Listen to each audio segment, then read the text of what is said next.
All right, so you're probably wondering why I'm sitting here holding all 4 of my wedges. Now, I play 5 wedges when you count my pitching wedge because I do hit the ball still pretty far, not as far as I used to, obviously, in my prime, before my back kind of took over, but I still do play 4 additional wedges besides my pitching wedge because a lot of my shots are inside of 170 yards, so pitching wedge on down. So today I want to show you how to develop your own wedge system.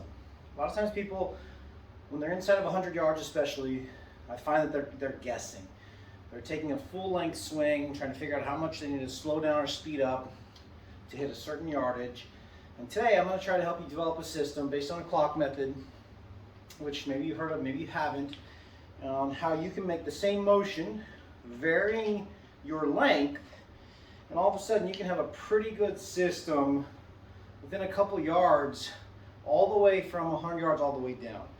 And so I'm going to start my lob wedge, which is my 62 degree, and we're going to work our way up, okay?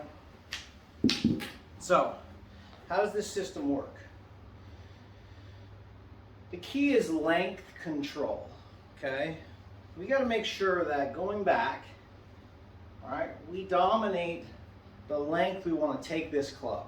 A lot of times I see, especially amateurs, taking big full swings and then trying to slow down to hit a 30-yard shot or a 60-yard shot. And it's very, very hard to do that with any sort of consistency or repeatability, and especially hard to create spin, because spin is created, right, when we have speed through the ball. That ball jumped up outside of the actual hitting area. Speed is generated through, spin, is generated through speed. And so how does this work? Well, first I want you to find, and we're going to find one stock arm speed, okay? All right? I like to feel like with my wedges, my speed is about a 7 out of 10 if 10 was as hard as or fast as I can swing, okay? And so if this was a 1, all right, and this is a 10, as hard as I can go like a maniac, I want to live at about a 7, okay? And I'm going to make that swing and that speed throughout all of my shots. No matter what club I have, I'm going to make this arm speed motion the same. And what I'm going to do is I'm going to change the length of my swing. And so I do it on a clock method. 8 o'clock, 9 o'clock, 10 o'clock. And what we're going to do is 8 o'clock, if 6 o'clock was the bottom, midnight was the top, this would be 7 o'clock. And we base that going back on our left arm. If you're a lefty, you base it on your right arm, okay? Right-handed players, going back, we determine the length of the clock. This is the arm of the clock, 7 o'clock, 8 o'clock, 9 o'clock, 10 o'clock, okay? So we're going to work with 8, 9, and 10. On the other side, we're going to work with right arm being the distance measure, the arm of the clock, okay? We're going to go 4 o'clock, 3 o'clock, 2 o'clock. So when we take it back to 8, we're going to finish at 4. When we take it back to 9, we're going to finish at 3. When we take it back to 10, we're going to finish at 2. 10 to 2, 9 to 3, 8 to 4. And we're going to do that with every single club. Okay, and what we're going to start to find is, if I make this same motion with the same speed, and I vary my length on either side, you start to get a stock number for 8 o'clock, for 9 o'clock, and for 10 o'clock with my 62. I do it to 58. Same thing, same arm speed, matching. Now I have a stock number for that for all 3 lengths. And what you start to find is, when you put this all together, you're going to have a shot for 61 yards, a shot for 67 yards, a shot for 38 yards, a shot for 87 yards. And you're going to know, for me, right, me being you in this case, wow, if I hit my 56 degree and I go 9 to 3 with my 7 arm speed, I'm going to hit it 74 yards, or whatever the case may be, right? It starts to take away the guessing, okay? So, let's work on this. 8 o'clock, right about here. We match it at 4 o'clock. This is my 62. So we're going to go here. Speed 7 to 4 o'clock. Beautiful. And what you want to do is you want to get a rangefinder if you don't have a simulator. That's okay. Get a rangefinder.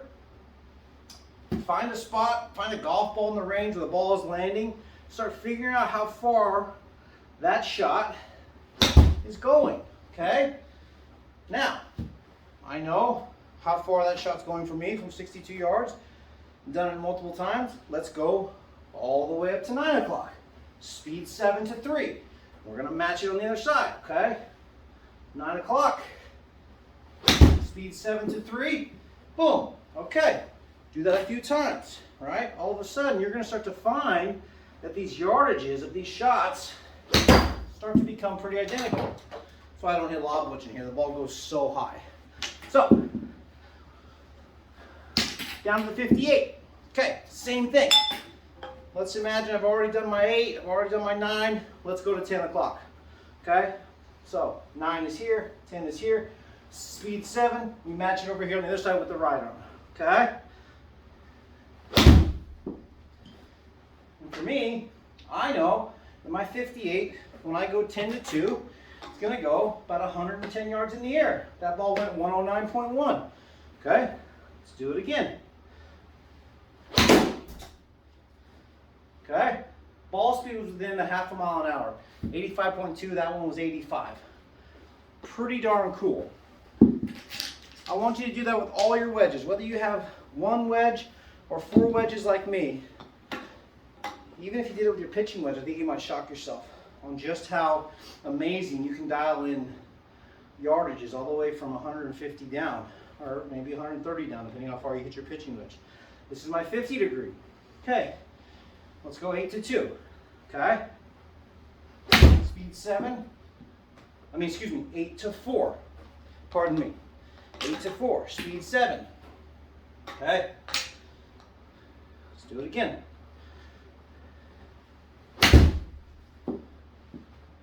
Beautiful. Both of those balls carried almost to a yard with each other, 90 and 89.5. Okay, so now we're going to go 9 to 3 with my 50. Okay? Beautiful. Beautiful. Remember, when you're going back, you measure the length of the clock arm with your left arm, 9 o'clock. On the follow through, you do it with your right arm. Okay? So I'm taking my left arm to 9 o'clock, my right arm to 3 o'clock, okay?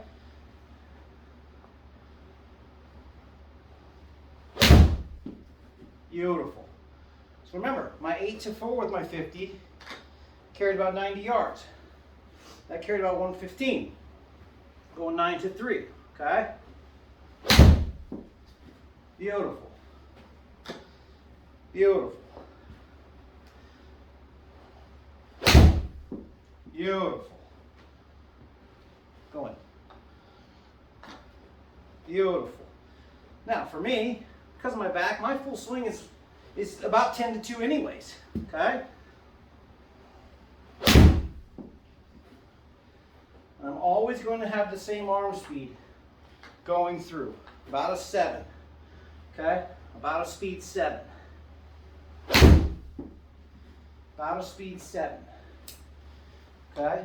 These balls are, you could put a blanket around those balls.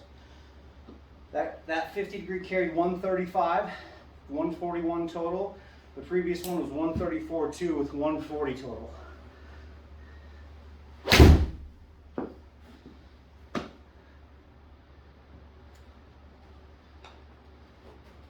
That ball carried a few yards further, 138 in the air.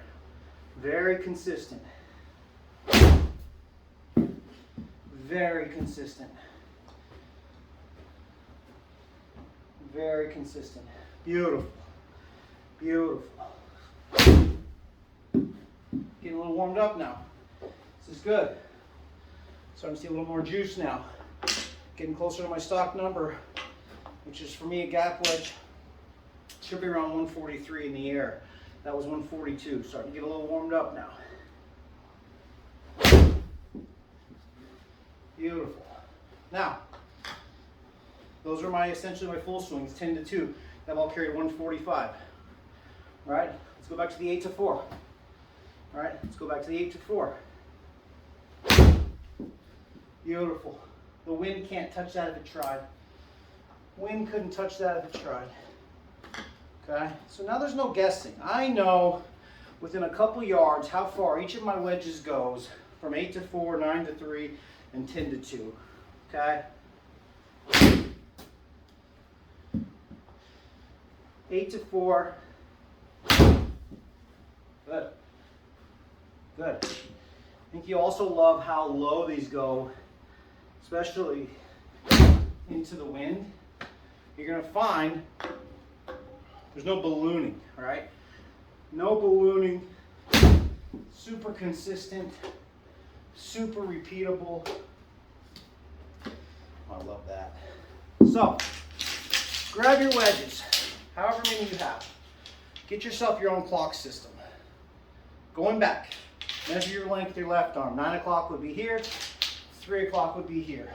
Hit a ton of balls, 8 to 4, 9 to 3, 10 to 2 with each wedge. Making the down swing the same exact speed. You're no longer guessing. You're no longer slowing down, which is impossible to get your yardage right. Because sometimes you slow down a little bit, sometimes you slow down a lot. Now we're accelerating through the ball and creating spin. So we have repeatability, consistency, spin, and we take away the guesswork. Hopefully this helped you. Really hope you have a great day, and we'll talk to you soon.